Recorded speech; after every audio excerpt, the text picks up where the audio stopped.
What if I told you there was a battle where one man's genius reshaped the fate of Europe in a single day? A battle where deception and tactics converged into one of the greatest military victories of all time. A battle fought between three of the most powerful empires in history, France, Russia, and Austria, each led by its emperor.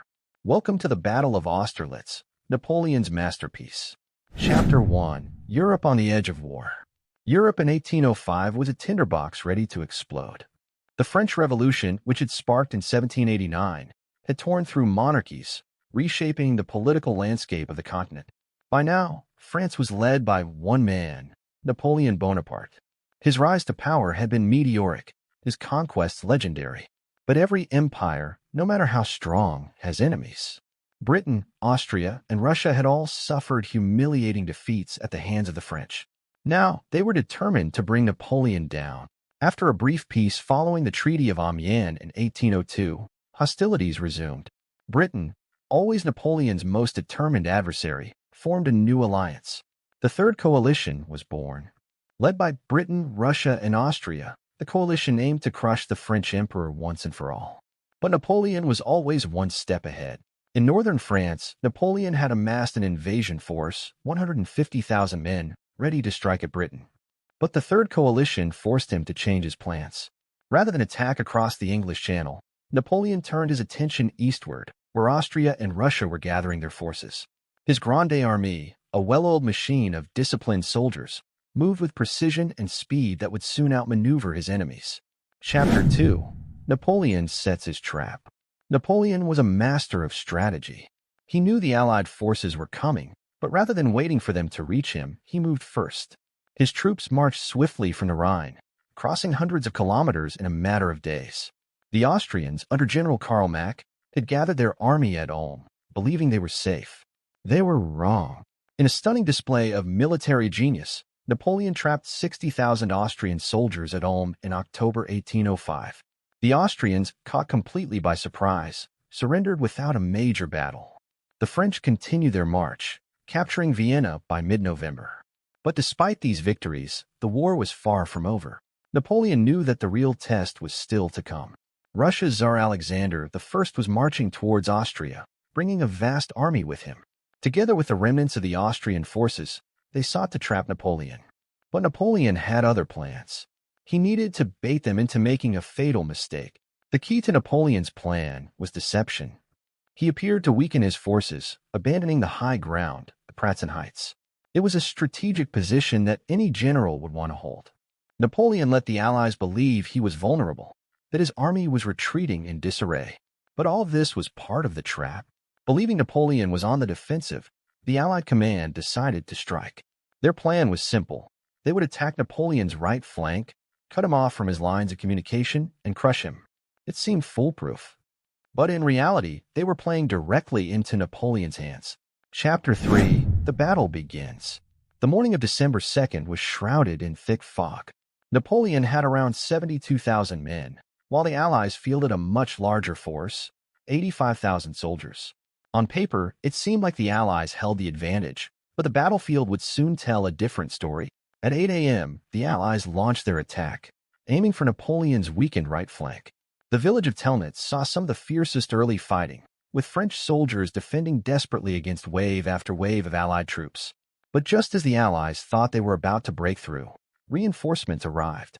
Marshal Davout, one of Napoleon's most trusted commanders, had marched his 3 corps from Vienna, over 100 kilometers in just 48 hours. His timely arrival held the line. With the French right flank secured, it was time for Napoleon to spring his trap. The fog still concealed much of the battlefield, but at precisely the right moment, the French troops hiding in the dead ground surged forward. Marshal Soult's 4 corps attacked the Pratzen Heights, catching the Allies completely off guard. Chapter 4. The Son of Austerlitz. As the French soldiers advanced, the fog lifted, revealing what would become known as the Son of Austerlitz. It was as if the heavens themselves had cleared the way for Napoleon's victory. The Allies, caught in confusion, scrambled to respond, but it was too late. The French attack was swift and brutal, cutting through the Allied center like a knife through butter. The Pratzen Heights were key. Whoever controlled this high ground controlled the battle. In a devastating charge, French forces overwhelmed the Allied center, forcing them to retreat in chaos. By noon, the battle was turning in Napoleon's favor, but the fighting was far from over. Chapter 5: The Allied Collapse. To the north, heavy fighting raged on. The Russian Imperial Guard, led by Grand Duke Constantine, launched a fierce counterattack, hoping to turn the tide. For a moment, it seemed they might succeed, even capturing a French standard, the only one lost during the battle. But Napoleon had an answer for everything. He sent his elite cavalry, the Imperial Guard, to break the Russian Guard's advance. The French cavalry charge was unstoppable, crashing into the Russian lines and sending them into a full retreat. By now, the Allied army was falling apart. Some units were surrounded and forced to surrender, while others fled in panic. The final blow came when French artillery opened fire on the frozen lakes near the village of Sokolnitz, where Russian troops were attempting to retreat. The ice shattered, and hundreds of soldiers drowned in the freezing waters. The battle was over. Napoleon's army had won a decisive victory. The Allied forces lost over 36,000 men, compared to just 9,000 French casualties. The battlefield was littered with the dead and dying, the once proud armies of Austria and Russia utterly defeated. Chapter 6: The End of the Coalition. The Battle of Austerlitz shattered the Third Coalition. Austria, humiliated and broken, was forced to sign the Treaty of Pressburg, ceding vast territories to Napoleon and paying crippling war reparations. The Russian army limped back to its homeland, while Tsar Alexander swore revenge. But for now, the balance of power in Europe had shifted. Napoleon stood at the height of his power, but this victory came with a heavy cost.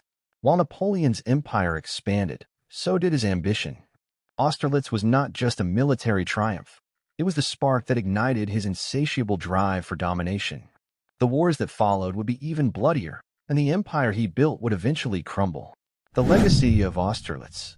Today, the battlefield of Austerlitz is a place of reflection, a reminder of both the brilliance and the horrors of war. It is evidence of Napoleon's intellect, of the value of planning, and of the human cost of ambition. For Napoleon, Austerlitz was his crowning achievement, a masterpiece of military tactics that secured his place in history. But in the end, even the greatest victories cannot escape the tide of time. Empires rise and empires fall. But remember, even the brightest sun must set. Thank you for watching. Don't forget to like, share, and subscribe to uncover more stories of history's greatest battles and empires.